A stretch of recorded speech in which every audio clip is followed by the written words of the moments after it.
Son las 6 de la mañana. Llega la hora de la verdad para pensar y analizar las noticias de Colombia y el mundo. La hora de la verdad en la red de Radio Red RCN con Fernando Londoño Hoyos.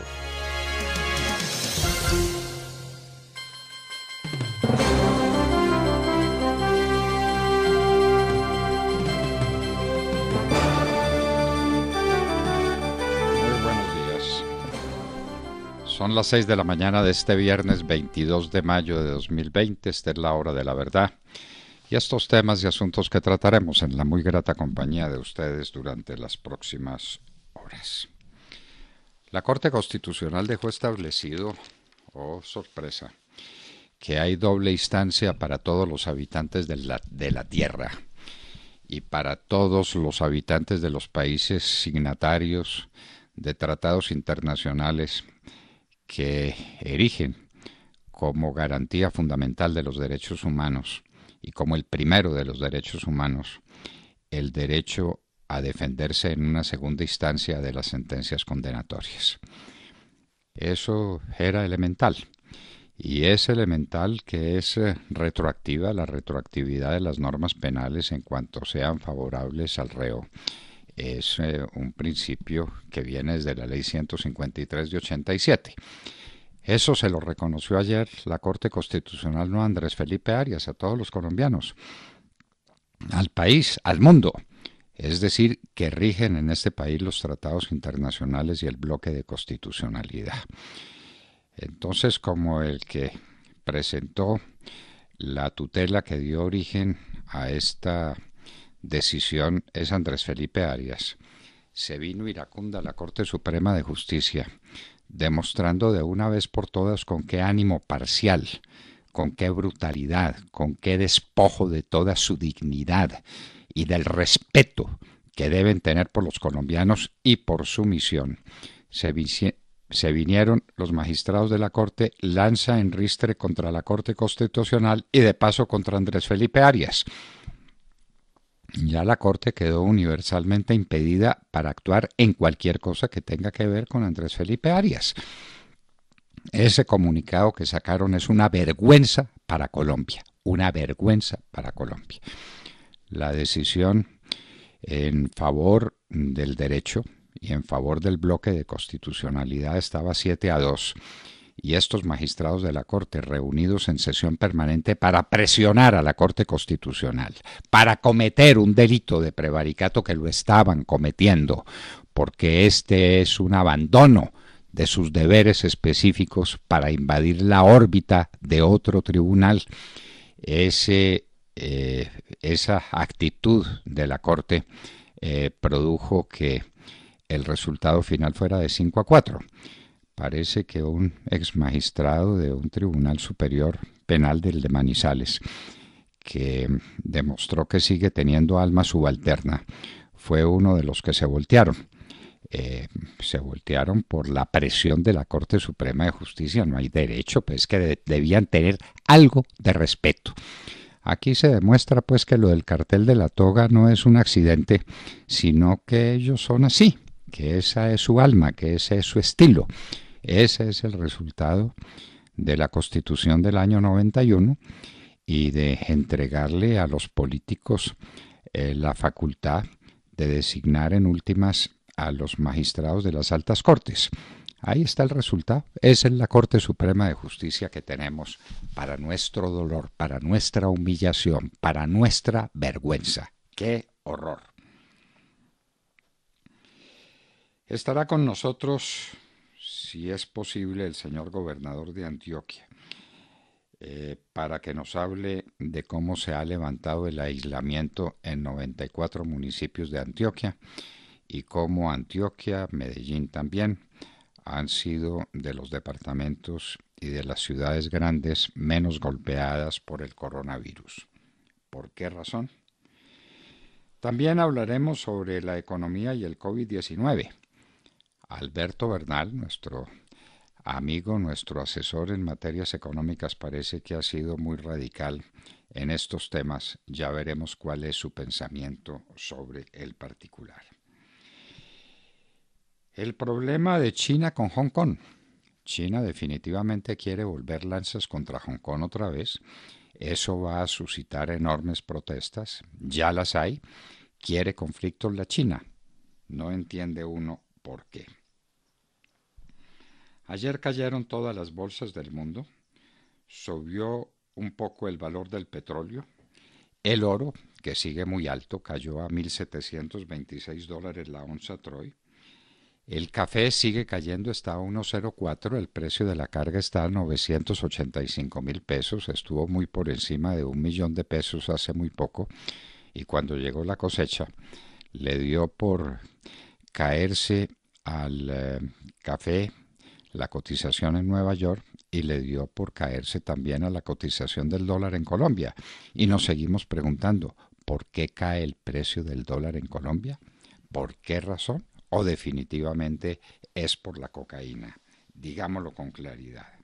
Las remesas están disparadas a 581 millones de dólares en el mes de abril. O sea, pues que esto va para 7,000 millones de dólares en el año las remesas en el mes de abril, cuando no hay empleos en los Estados Unidos, cuando no hay empleos en España, cuando no hay empleos en ninguna parte. Los colombianos aquí siguen recibiendo remesas. Prueba adicional, por si alguna faltara, de cuál es el origen real de esas remesas. Eso se llama cocaína, señores.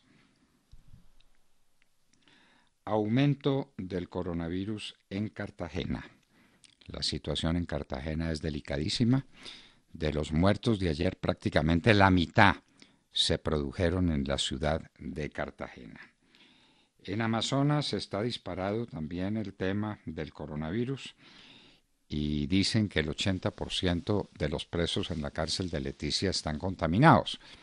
Uno no se explica por qué no se contaminan el 100% en ese hacinamiento, el hacinamiento de tantas cárceles y de tantas URIs, porque Colombia abandonó hace rato con Juan Manuel Santos cualquier intento de tener una política criminal y una política carcelaria que merezca su nombre. Fue abatido en Caquetá el reemplazo de Rodrigo Cadete. Tenía el alias de Diomedes. Entra en vigor el subsidio de nóminas. El 40% del valor de la nómina será pagado con este subsidio. La pregunta es si la decisión llega a tiempo y si además esa decisión es suficiente y eficaz. Ya están diciendo los diarios especializados en asuntos económicos que este trimestre será el peor en la historia de Colombia y probablemente el año completo también. Consumo de azúcar y alimentos procesados en los Estados Unidos están impulsando enfermedades como la diabetes y la obesidad, que en últimas es también una enfermedad. El enfrentamiento de Trump y China sobre la Organización Mundial de la Salud. Eso no le hace bien al mundo y no le hace bien a la OMS, que todos sabemos que es un satélite de China. Eso está claro. Estas circunstancias en las que vivimos, con los problemas que tenemos y que una Organización Mundial de la Salud comprometida políticamente, esto no es un buen panorama definitivamente. Todo listo para el primer día sin IVA. ¿Habrá compradores? Esa es la gran pregunta. El estímulo de que se podrán comprar cosas sin el IVA, cosas que no tengan valor superior a los 2,800,000 pesos, producirán un gran avance en el consumo y reactivarán la economía. Esa es la gran pregunta. Acusados 10 alcaldes por robo del dinero para coronavirus. Parece mentira, pero es así. Los alcaldes, algunos alcaldes, esperamos que muy pocos y que no sean sino esos 10, robándose la plata destinada para darle comida a los más pobres en esta época de coronavirus. México entra al top 10 mundial de muertes por coronavirus. Brasil es tercera. La gripiña del presidente Bolsonaro. 38.6 millones de personas piden subsidio de desempleo en los Estados Unidos. Y en el mundo llevamos 330.000 muertos por coronavirus. Habrá teletrabajo aún después del coronavirus en entidades como Facebook, Twitter, Foursquare. Es decir, que muchas empresas han descubierto que el teletrabajo es una solución, que es eficaz, que funciona, y aún después de la pandemia subsistirá esta costumbre. Sería muy sano en Colombia, donde evitaríamos tantos problemas, tantas congestiones, tantas dificultades, si pudiera establecerse definitivamente el teletrabajo. Fue confirmado por el Senado de los Estados Unidos como director de inteligencia John Ratcliffe, quien fuera designado para ese cargo por el presidente Trump. Esta es una noticia sobre la que no hay explicaciones. Los ancianatos de negros y de latinos producen más coronavirus que los ancianatos donde solamente hay blancos. Ese es un estudio que se ha hecho en los Estados Unidos. ¿Por qué? Averígüelo, Vargas. Bolsonaro anuncia ayuda federal, estamos hablando de Brasil, por 10.720 millones de dólares para estados y ciudades. El ciclón en la India finalmente llegó, dejó 84 muertos, muchos daños materiales que se están evaluando todavía. Eso fue lo que pasó con el ciclón, el más grande en muchos años de historia entre Bangladesh y la India. Y oigan la noticia, parece que esta temporada de huracanes será una de las más severas de mucho tiempo. Lo que faltaba, coronavirus más huracanes. Fue declarado ilegal el comer y comercializar animales salvajes en Wuhan. En Wuhan, y los chinos siguen insistiendo en que fueron los murciélagos los que trajeron el coronavirus. La gente lo sigue dudando y muchos siguen pensando que el coronavirus tuvo origen en laboratorios y que tenían el objetivo de dañar la economía de Occidente. Ese es un debate que está en pie y veremos si algún día termina y en qué. Fracasó Suecia con su plan de inmunidad de rebaño. Suecia resolvió que no iba a cerrar el país, que no iba a declarar cuarentena, que ella iba a manejar de manera distinta el coronavirus y no le funcionó. Produjo anticuerpos en el 7% de la población, necesitaba que se produjeran entre el 70 y el 90% para poder hablar de la inmunidad de rebaño, y tiene por lo pronto más muertos y más infectados por millón de habitantes que los demás países de Europa. Fracaso rotundo de Suecia. Murió por COVID-19 el mayordomo de la Casa Blanca que sirvió con 11 presidentes. Tenía 91 años. Y la Federal Reserve, el Banco Central de los Estados Unidos, dice que la caída de la economía por coronavirus es histórica y que la recuperación económica es improbable. Y en Hoy en la Historia recordaremos a uno de los más grandes de la literatura universal y al hombre que logró congregar la mayor cantidad de asistentes a un entierro. Víctor Hugo. Al principio fue incomprendido y terminó en el cementerio con la admiración de la inmensa mayoría de los franceses. Víctor Hugo. De todo esto y de mucho más hablaremos con ustedes en las próximas horas en La Hora de la Verdad.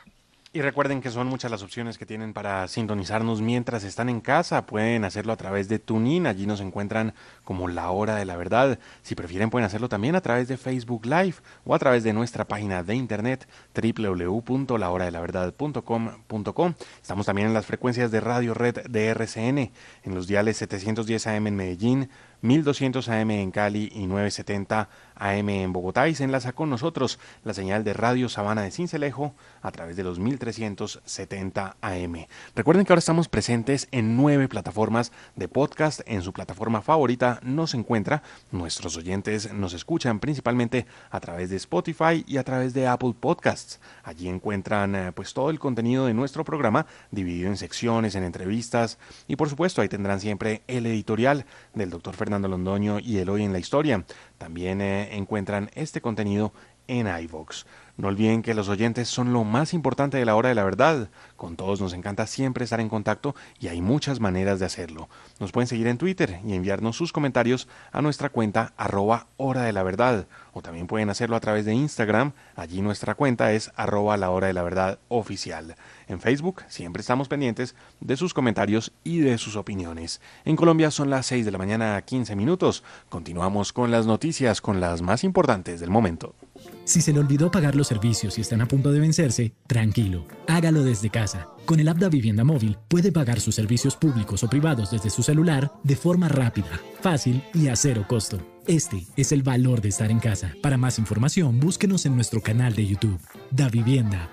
Vigilado Superintendencia Financiera de Colombia.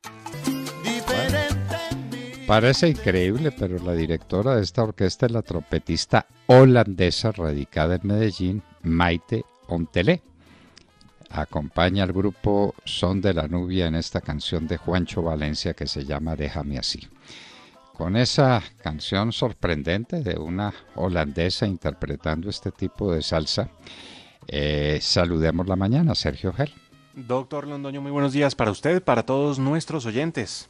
Por fin, la Corte Constitucional amparó el derecho del exministro Andrés Felipe Arias a tener, como todos los colombianos tenemos, el derecho a la doble instancia, el cual le fue negado a Arias de manera sistemática por la Corte Suprema de Justicia durante 2.136 días, desde aquel 16 de julio de 2014, cuando Arias fue condenado a 17 años de prisión por delitos que no cometió. 2.136 días de angustia y de ver cómo el máximo tribunal de justicia de nuestro país le tiraba la puerta en la cara, desconocía sus derechos fundamentales, desconocía los tratados internacionales de los que Colombia es país signatario y que establecen que todo ciudadano tiene derecho a la revisión de su condena. Desconocía a la Corte Suprema y lo hizo hasta último momento con la acción de tutela, incluso el concepto emitido por la Oficina de los Derechos Humanos de las Naciones Unidas que insta mejor al Estado colombiano a cumplir con la doble instancia para Arias.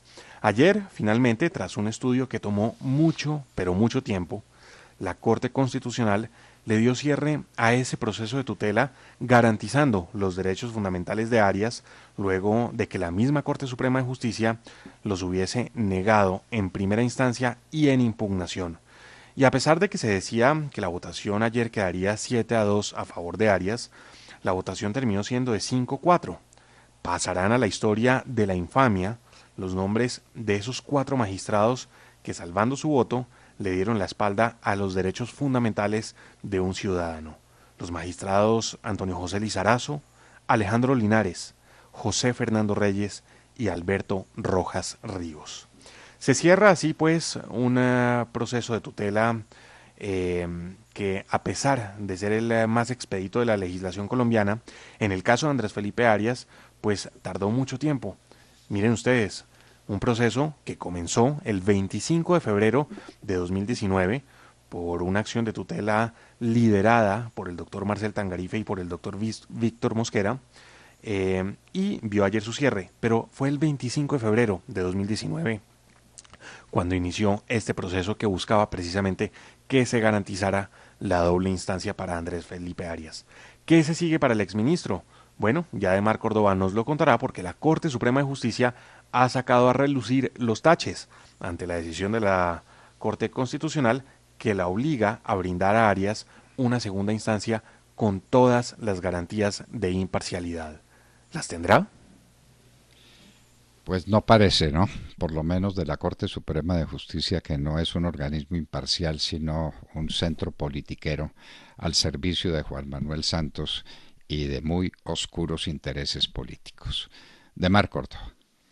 Doctor Fernando, compañeros de la mesa, oyentes de la hora de la verdad, muy buenos días. Si no fuera porque está escrito y publicado en la página web de la Corte Suprema de Justicia, no lo creería ni ustedes, respetados oyentes de la hora de la verdad. Me refiero al lamentable y muy pobre comunicado en derecho que nació ayer desde ese organismo de cierre de la jurisdicción ordinaria en contra de una decisión legítima en derecho y constitucional de darle la segunda instancia, de darle oportunidad de impugnar a Andrés Felipe Arias la sentencia condenatoria en su contra, como corresponde, y que ellos desconocieron de plano en el pasado, pasando por encima de los tratados internacionales sobre derechos humanos que hacen parte del bloque de constitucionalidad y que son elementos obligatorios a la hora de tomar decisiones jurídicas en Colombia. Pues bien, dice la Corte Suprema de Justicia en ese comunicado tan mal logrado: ahora que la Corte Constitucional cambia intempestivamente esas reglas de juego para favorecer exclusivamente al exministro de Agricultura, la Corte Suprema de Justicia acata pero no comparte la decisión mayoritaria que ordena tramitar la impugnación de la condena de 17 años de prisión en contra de Arias Leiva.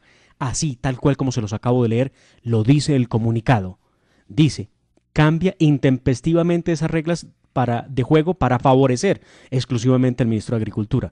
Bueno, sería interesante que la Corte Suprema de Justicia le explicara al país si esto de señalar a la Corte Constitucional de favorecer a Andrés Felipe Arias es una acusación manifiesta de prevaricato en contra de la guardiana de la Constitución, o si se trata simplemente de un desafortunado estilo en la escritura. Este es el magistrado Jorge Quirós, presidente de la Corte Suprema de Justicia, leyendo parte de este comunicado que yo también les acabo de presentar a ustedes en mi noticia. Escúchenlo. La condena contra el ciudadano Andrés Felipe Arias Leiva fue dictada por la Corte Suprema de Justicia en 2014, con riguroso respeto del derecho fundamental al debido proceso consagrado en el procedimiento dispuesto por la Constitución Política para funcionarios con fuero especial de juzgamiento. Se le halló responsable de los delitos de contrato sin cumplimiento de requisitos legales y peculado por apropiación, en desarrollo de un proceso de única instancia avalado por múltiples decisiones de la Corte Constitucional desde 1991. Ahora que la Corte Constitucional cambia intempestivamente esas reglas de juego para favorecer exclusivamente al exministro de Agricultura, la Corte Suprema de Justicia acata, pero no comparte la decisión mayoritaria que ordena tramitar la impugnación de la condena de 17 años de prisión contra Arias Leiva. Según declaraciones de prensa, el fallo de tutela solo favorece al exministro, reconoce la firmeza, legalidad e integridad de la sentencia y no hace juicios de valor sobre los hechos, pruebas y fundamento de la condena en su contra. No obstante, la pregunta que nos hacemos, doctor Fernando y compañeros de la mesa, es esta reacción y esta forma de presentarse ante la opinión pública, ¿se compadece de la Corte Suprema de Justicia? ¿Está diciendo la Corte Suprema de Justicia que, de acuerdo con los medios de comunicación, dónde están los canales institucionales, dónde está el fallo para decir que efectivamente esta decisión solamente favorece al exministro Andrés Felipe Arias o que fue confeccionada a la medida del caso de Andrés Felipe Arias? Esas son acusaciones que no pueden tener recibo en el mundo jurídico, que merece respeto. Aquí, para el más elemental analista en derecho, la Corte Suprema de Justicia desconoció de manera olímpica el derecho a impugnar la sentencia condenatoria que está en el artículo 29 de la Constitución. Desconoció la Convención Americana sobre Derechos Humanos, que sostiene que toda persona inculpada de un delito tiene derecho a recurrir del fallo ante juez o tribunal superior. Desconoció el Pacto Internacional de Derechos Civiles y Políticos, que garantiza que toda persona declarada culpable de un delito tendrá derecho a que el fallo condenatorio y la pena se le pueda revisar en una instancia superior. Estamos aterrados, doctor Fernando, con este pronunciamiento que nace de la Corte Suprema de Justicia, esa misma Corte donde nació el cartel de la toga, donde se dice, y la Fiscalía lo corrobora, se cobraban enormes sumas de dinero a cambio de fallos favorables a los aforados. O la Corte, que hizo poco o nada para evitar que alias Jesús Santrich se fugara del país para seguir delinquiendo y siendo una amenaza terrorista para la nación. O la misma Corte, que en alguna reunión privada habló de fallos con sentido político y no jurídico. Bueno, por eso a mí me repugna, pero no me sorprende ni me aterra. Uno da lo que tiene Y lo que tiene la Corte Suprema de Justicia es eso, ese estilo pendenciero, pugnaz, degradado jurídicamente, que muestra en este fallo o en este comunicado lamentable, que pone en evidencia cuál es la Corte Suprema de Justicia que tenemos y cuál es el respeto que esa Corte Suprema de Justicia tiene por el bloque de constitucionalidad y por las decisiones de otro Tribunal de Justicia sobre el que quiso influir descaradamente. La Corte reunida en pleno presionando a los magistrados de la Corte Constitucional y logró convencer a dos. Logró convencer a dos para que el fallo no fuera de 7-2 sino de 5-4. Esto es vergonzoso, esto es vergonzoso. Y le repito, a mí no me sorprende, a mí simplemente me repugna el manifiesto, porque es un manifiesto que lanza la Corte Suprema de Justicia en contra de Andrés Felipe Arias. Obviamente quedaron impedidos todos los magistrados de la Corte Suprema de Justicia para actuar en este tema. No puede ser. Ellos no son jueces, sino que son la contraparte de Andrés Felipe Arias. Y como contraparte le dictaron esa sentencia condenatoria a 17 años de prisión por un delito que no cometió. Tata Castro. Muy buenos días a todos. Se habla del fútbol como si fuera el único deporte que existe en Colombia. Todos los deportes tienen sus problemas, todos tienen que cumplir sus respectivos protocolos si quieren volver a la actividad. Y lo más importante, doctor Londoño, todos tienen que esperar que el gobierno les dé el aval para reiniciar entrenamientos y competencias. Ayer vimos dos escenarios que se vivieron con respecto al fútbol que llaman mucho la atención. Por un lado, los presidentes de la Federación de Fútbol, la DIMAYOR y los clubes reunidos con el expresidente Álvaro Uribe Vélez, donde le expusieron todos los temas sobre la problemática que están viviendo por el parón obligado por el COVID-19. En declaraciones del senador Uribe tras la reunión dijo que la primera semana de junio podrían empezar los entrenamientos y la primera semana de julio los primeros partidos. Esa conclusión no coincide con el informe que presentó ayer el ministro del Deporte Ernesto Lucena a la Comisión Séptima del Senado de la República, donde explicó el plan del gobierno para que regresen las competencias, entre ellas la Liga de Fútbol. El ministro habló de agosto y septiembre dependiendo de la curva de contagio. Momentáneamente se ha dejado de pensar en las competencias deportivas para enfocarse en el humanismo de nuestra tierra de atletas. Fueron las palabras con las que el ministro abrió su intervención. Nada coincide con la conclusión que sacó Álvaro Uribe Vélez. Más adelante en nuestra sección deportiva ampliaremos esta y otras noticias. Bueno, ese pues es el tema deportivo de hoy. Montserrat Fernández, saludemos la mañana. Vámonos a España, si les parece, donde muchos piensan que el gobierno es incluso peor que la pandemia. Un gobierno socialista que para llegar al poder vendió literalmente su alma al diablo, ¿no? Y pactó con los partidos independentistas y extremistas de izquierda como Podemos.